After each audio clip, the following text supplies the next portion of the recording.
ప్రేమ నమ్మకము గల ప్రభు అయిన యేసు నామములో శుభములు పలుకుతూ నేటి వాక్య భాగం చెప్పే ముందు బంగారు పెరుగులో కొన్ని ఆత్మీయ జీవిత సత్యాలు తెలుపుకుందాం. మన ఈరోజు చెప్పుకునేటువంటి టాపిక్ దేవుని వెలుగులో విశ్వాసి జీవించట ఎట్లు, ఆయన వెలుగులో జీవించట, వెలుగు బిడ్డలుగా జీవించట ఎట్లు అనే టాపిక్ మనం చెప్పుకుందాం. ఈ లోపు మనం దీని యొక్క మరి బంగారు పరిగలో ఆత్మీయ సత్యాల్ని మనం తెలుపుకోవడానికి ఇష్టపడదాం. మన కన్నులు మంచిని చూడాలని ఎప్పుడు ప్రార్థించాలి. ఎవరినైనా క్షమించే హృదయం కూడా కావాలని ప్రార్థించాలి. చెడు చేసినను ఇతరుల చెడును కూడా త్వరగా మర్చిపోవాలని, పశ్చాత్తాపంగా హృదయంతో శుద్ధి చేసుకోవాలని సదా ప్రార్థించాలి. ఎన్నడూ చెక్కు చెదరని విశ్వాసం కలిగి ఉండేలాగా ప్రార్థించాలి. విసుగక ప్రార్థించాలి, ఎడతెక ప్రార్థించాలి. రోగంతో మరణిస్తే పరలోకం ఉంటుంది, కానీ పాపంతో మరణిస్తే పరలోకం ఉండదు. రోగాలు పోయే ప్రసంగాలు కాదు, కానీ పాపాలు పోయే ప్రసంగాలు కావాలి. ఏ ఒక్క వ్యక్తి ఈ లోకంలో పరిపూర్ణుడు కాదు. తప్పులు చేస్తున్నారని అందరినీ వదులుకుంటే ఒంటరైపోతాం. ఇతరులను విమర్శించక ప్రేమతో ఉండటకు నేర్చుకోగలిగితే, ఇతరులను సరిచేయగలిగితే ఆనందంగా ఉండగలం. జీవిత ప్రయాణంలో గమ్యం చేరాలని పయనించే సమయంలో ఈర్ష్యపడే కళ్ళుంటాయి, ఎత్తి చూపే వేళ్ళుంటాయి, వ్యంగ్యంగా మాట్లాడే నోళ్లుంటాయి. భయపడితే గమ్యం చేరం. నిర్భయంగా సాగిపోవాలి. మన స్థితి స్థిరమైంది కాదు. మన ప్రయాస ప్రభుదని ఎన్నటికీ వ్యర్థం కాదు. ఆకాశం నుండి కురిసే ప్రతి వర్షపు చినుకును, నీ కంటి నుండి కారే బాష్ప బిందువును గౌరవించాలి. మన కన్నీరు కడలిలో బ్రతికించు దేవుడు మనకున్నాడు. మన బాష్ప బిందువులు తుడుస్తాడు. మన నిట్టూర్పులు వినే దేవుడు సదా ఆశ్రయించాలి. మంచి సందేశాలు పంపు స్నేహితులకు కృతజ్ఞత చెప్పాలి. వారి క్షేమం కోరి ప్రార్థించాలి. కొన్నిసార్లు అభినందించాలి కూడా. జీవితం అనేది స్వల్పమైన అద్భుతాల పరంపర. జీవితం అనేక తోరణాలతో ఎన్నెన్నో శిఖరానుభవాలు, లోయానుభవాలు కలిగి ఉంటుంది. కొన్నిసార్లు ఎత్తైన స్థలం నుండి బలవంతంగా తోసినప్పుడు, పరిస్థితులు అసహాయ స్థితి చేరినప్పుడు నువ్వు నమ్మిన దేవుడు భద్రపరుస్తాడు. నీ సహజత్వాన్ని నువ్వు మార్చుకునే ప్రయత్నం చేయకు. నీ పాత్ర ఎవరు పోషించలేరు. నీవుగా జీవించు. నీవే ఉత్తమ వ్యక్తిని నమ్ము. ఒంటరిగా ఉన్నను దేవుడు తోడుగా ఉంటే బలవంతులమే. కలిసి ఉంటే సహవాసము కూడా ఇంకా బలవంతులం కూడా కాగలము. దావీదు హృదయానుసారుడని పేరు పొందాడు, కానీ తన గతంలో ఈర్ష్య, పగ, ద్వేషంతో ఉన్న సౌలు బాణాలన్నీ గురి తప్పించిన దేవుడే కాపాడాడు, సంరక్షించాడు. మనపై సైతాను విసిరే బాణాలన్నీ ఎన్నెన్నో రూపాలుగా ఉంటాయి. విచారాలు, శోధనలు, మరణాలు, లేమి, అశాంతి, ఇవన్నీ దేవుడే తప్పిస్తాడని నమ్మాలి. దేవుడు దయగలవాడు. ఈ లోకంలో మంచి వ్యక్తులను స్నేహితులుగా ఇస్తాడు. వారంతా అద్దం లాంటి వారు, నీడ లాంటి వారు. అద్దం అబద్ధమాడదు, నీడ విడిపోదు. కొందరు సాధు స్వభావము కలిగి ఉంటారు. ప్రేమ, దయ ఎప్పటికీ నిష్ఫలం కాదు. అవి అందుకున్న వారికే కాదు, ఇచ్చే వారికి కూడా ఆశీర్వాదం కలిగిస్తుంది. గర్వం, అహంకారము కలబోసి ఈగో అనవచ్చు. అది 3 అక్షరాల మాట అయినను 12 అక్షరాల రిలేషన్షిప్ అనే బంధాన్ని నాశనం చేయగలదు, కనుక జాగ్రత్త పడాలి.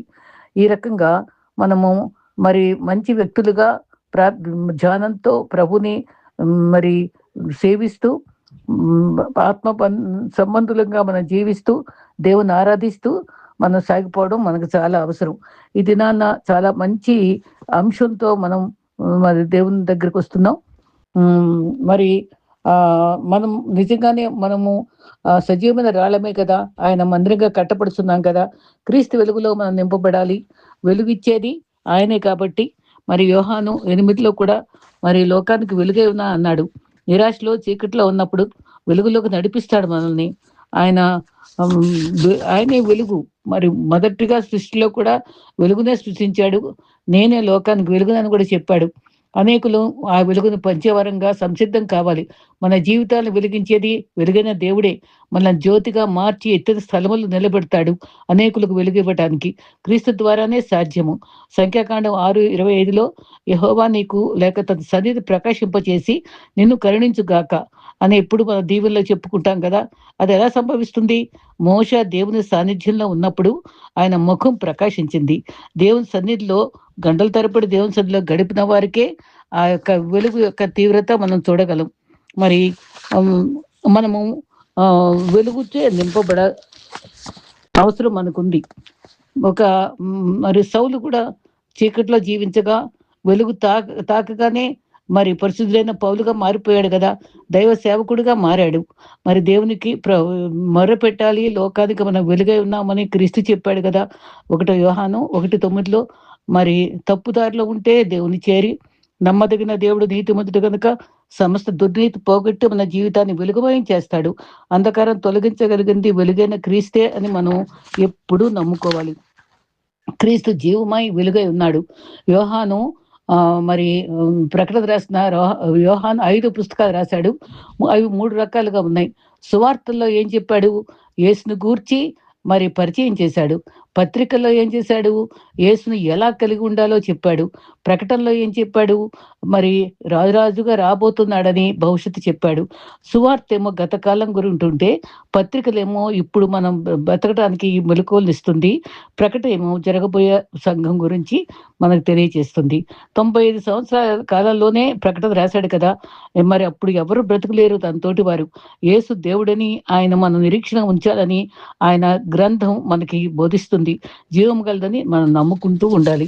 అయితే యోహాను మరి యోహాను సువార్తలో మరి క్రీస్తు వెలుగై ఉన్నాడు. 3 అనుభవాలు ఉన్నాయి అక్కడ. ప్రేమై ఉన్నాడు, జీవమై ఉన్నాడు. వెలుగై ఉన్నాడు, ప్రేమై ఉన్నాడు, జీవమై ఉన్నాడు. మరి ఈ విషయాలు నమ్మాలి. గతము, ప్రస్తుతం, భవిష్యత్తులో ఆలోచిస్తే గతంలో తప్పులు గుర్తు వస్తే బాధ కలుగుతుంది. ప్రస్తుతంలో నేను ఎవరిని అనుకుంటే యేసుక్రీస్తు వెలుగును నమ్ముకోవాలి. వెలుగుని ఇతరులకు చూపాలి. హైందవత్వంలో కూడా అసతోమ అనేటువంటి శ్లోకంలో మనకి ఆ వెలుగు అనే మాట కనబడుతుంది. ఆశ్చర్యకరమైన వెలుగులోనికి తెచ్చాడనే మాట కూడా మనం చూస్తాం. మరి యోహాను 1:4 నీ సంతోషం పరిపూర్ణమగుటకు ఈ వాక్యము మరి సహవాసం క్రీస్తులో ఉంది కనుక దాన్ని మనం నమ్ముకుంటాం చాలా అవసరం. డబ్బులుంటే ఆనందం ఉండదు, అది తాత్కాలికమే. దేవునితో సహవాసం చేస్తేనే సంతోషం లభిస్తుంది. భాష తెలిస్తేనే కదా ఇద్దరు ఒకరొకరు మాట్లాడగలము.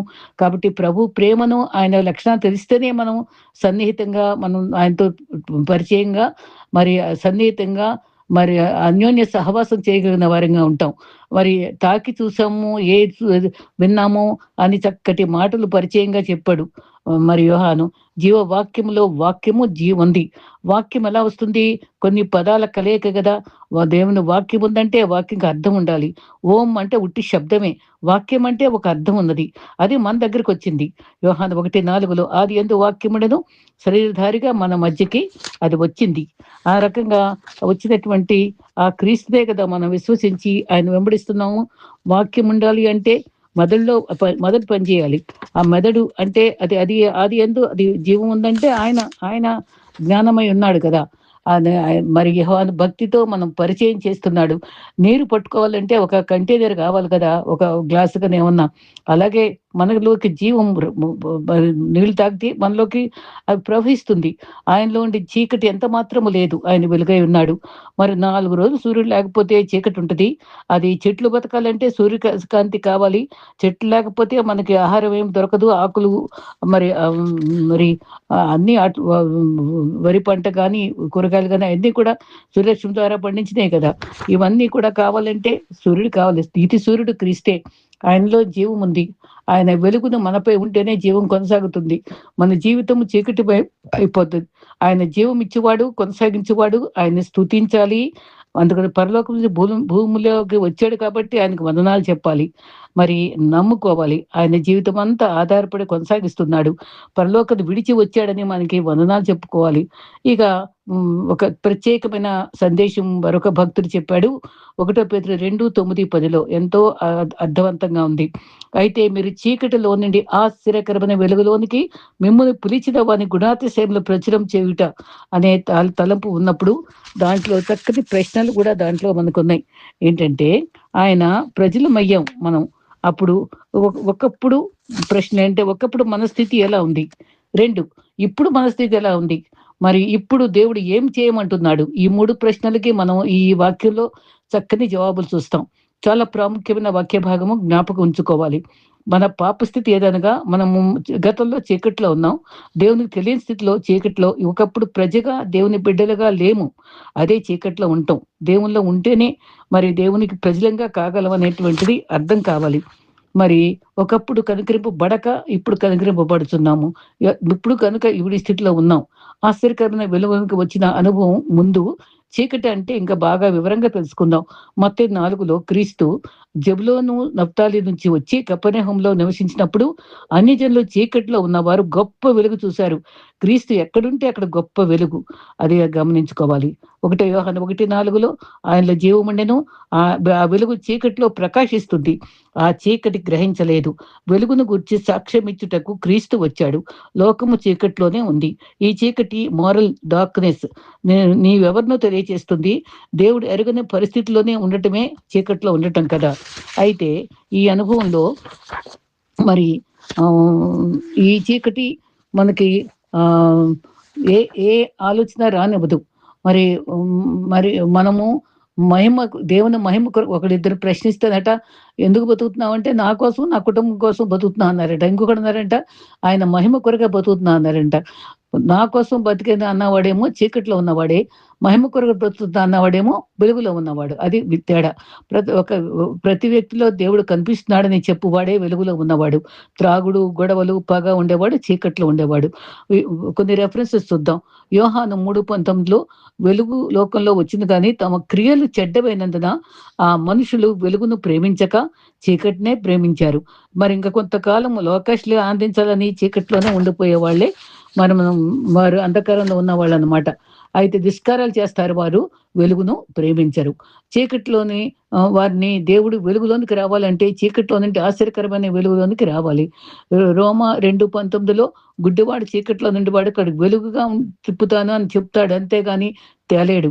1 కొరింథీ 4:5లో అంధకారం మరి రహస్యములు వెలుగులోనికి తీసుకొస్తాడు. అంధకారంలో ఉండేయన్నీ క్రీస్తు వెలుగులోకి తెస్తాడు. 2 కొరింథీ 4:4లో దేవుని స్వరూపి క్రీస్తు మహిమను కనపరచు, జ్ఞానమును ప్రకాశించు క్రీస్తు అవిశ్వాసమునకు విశ్వాసులందరికీ కూడా మనోనేత్రాలకి గుడ్డితనం కలిగిస్తాడు.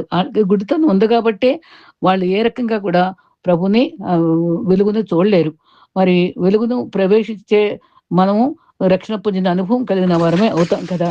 అయితే ఈ అనుభవంలో హృదయంలో చీకటి వల్ల హృదయ కాఠిన్యం వల్లగా అజ్ఞానం ఉంటుంది. మరి వ్యర్థతను అనుసరించి బతుకుతారు.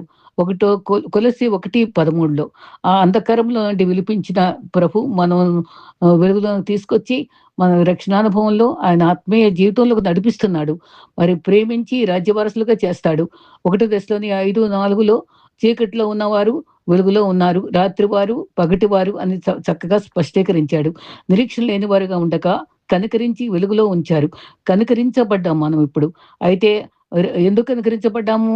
ఇందాక మనం రెఫరెన్స్‌లో 1 పేతురు 2:9లో పిలిచాడు కాబట్టి. తర్వాత రమ్మని పిలిచాడు. చీకటిలోంచి వెలుగు నూతన స్థితినిచ్చాడు. కనికరించాడు. మనం కనికరింపబడిన అనుభవంలో ఉన్నాం అన్నమాట. అయితే ఆయన పిలిచినటువంటి క్రీస్తు మన కర్తవ్యము, గుణాతిశయమును సాక్ష్యమిచ్చుచు మరి ఏ విధంగా మనము ఆయన వెలుగులోకి వచ్చి మరి వెలుగు బిడ్డలని చెప్పామంటే మనం ఆయన గుణాతిశయాల్ని మనం ప్రచురించే వారంగా ఉండాలి. అంటే ఆయన ఆ విషయాల్ని మనం తెలుసుకునే వారంగా ఉండాలి. ఆయన జ్ఞానము సార్వభౌముడనియు, కనికరం కలవాడనియు, మరి వెలుగు రాజ్యకు అధికారనియు, జాలి గలవాడనియు, జాలి చూపువాడనియు, నిజ వెలుగు ఆయనే అని, క్రీస్తే అని, సజీవ రాయి క్రీస్తే అని, మనంలో జీవం కలిగించి పరిశుద్ధత కలిగించే దేవుడు ఆయనే అని మనం నమ్ముకోవాలి. అయితే యేసుక్రీస్తు వెలుగులో మరి జీవితాన్ని గడపటం అంటే ఆయన ప్రేమ, సత్యము మరియు ఆజ్ఞలను అనుసరిస్తూ ఇతరులకు ఆదర్శంగా గడపటం. యేసు వెలుగులో జీవించడానికి మీరు అనుసరించవలసిన ముఖ్య మార్గాలు ఇక్కడున్నాయి. ప్రార్థన మరియు వాక్యం చదవటం, ప్రతిరోజు దేవునితో సమయం గడపటం, బైబిల్ చదవటం ద్వారా ఆయన మార్గదర్శకాలను, వాగ్దానాలను అర్థం చేసుకోవాలి. నిస్వార్థమైన ప్రేమ చూపటం, యేసు మనల్ని ప్రేమించినట్లే ఇతరులు ప్రేమించాలి, క్షమించాలి, సహాయం చేయాలి. మంచితనం మరియు సత్యంతో జీవించాలి. మీ ఆలోచనల్లో, మాటల్లో కూడా, పనుల్లో కూడా నిజాయితీ కలిగి ఉండాలి. అంతేకాదు మరి ఆయన అడుగుజాడల్లో నడవాలి. మరి మంచితనంతో, సత్యంతో జీవించడం, మరి నిజాయితీ కలిగి ఉండటం, ఈ సహాయపడటం, మంచి పనులు చేయడమే కాక ఆయన అడుగుజాడలో నడవటం. మన జీవితంలో వినయము, దయ మరియు దేవునిపై విశ్వాసం అలవర్చుకోవాలి. యేసుక్రీస్తు మనకు నేనే లోకానికి వెలుగునని చెప్పారు. ఆయన వెలుగులో నడవటం ద్వారా మీరు ఎప్పటికీ అంధకారంలో నడవరు. ఈ విషయాలను గురించి భక్తి సందేశాలు తెలుసుకోవడానికి ఇంకా చాలా చాలా సందేశాలుంటాయి మనకి. క్లుప్తంగా నేను సేకరించాను. యేసుక్రీస్తు బోధనలను అనుసరించి